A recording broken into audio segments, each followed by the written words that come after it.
সকলকে স্বাগতম আরেকটা ব্লগে। আজকে আমরা খেলা দেখতে চলে আসলাম দৌলত খান স্টেডিয়ামে। দৌলত খান উপজেলা, ভোলা জেলা, বরিশাল বিভাগের দৌলত খান উপজেলায় আমরা চলে আসলাম। এখানে দেখতেই পাচ্ছ অনেক মানুষ। ইতিমধ্যে খেলা শুরু হয়ে গেছে। এখানে পৌরসভা দল আক্রমণ করছে। গোলকিপার সেভ দিয়ে দিছে বলটা। এইখানে আবারও পৌরসভার দলের বলটাকে ডিফেন্ড করলো অন্য দলে কারা আছে আমি জানি না। এইখানে নাকি নাইজেরিয়া থেকে ফ্রান্স থেকে প্লেয়ার আনা হয়েছে। নাইজেরিয়ান প্লেয়ার ইতিমধ্যে পাস দিচ্ছে। নাইজেরিয়ান প্লেয়ার আবারও স্কিল দিয়ে পাস দিয়েছে। আর একটা অসাধারণ গোল হয়ে গেল। সবাই উত্তেজনা দেখতে পাচ্ছ ম্যাচে।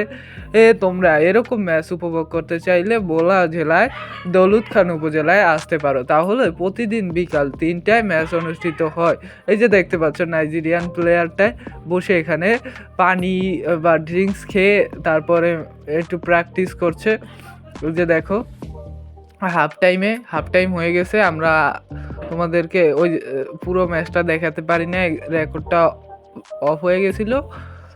আর ভিডিওটা সেভ হয় নাই, বুঝছো, তার জন্য। এখানে দেখতে পাচ্ছ ওই যে নাইজেরিয়ান প্লেয়ার দুইজন, এই একজন ওই একজন। আজকে ম্যাচটা দেখতে এসেছিলাম আমি শুধু এই নাইজেরিয়ানদের জন্য, নাই আমি আসতাম না। আজকের ভিডিওটা এই পর্যন্তই ছিল।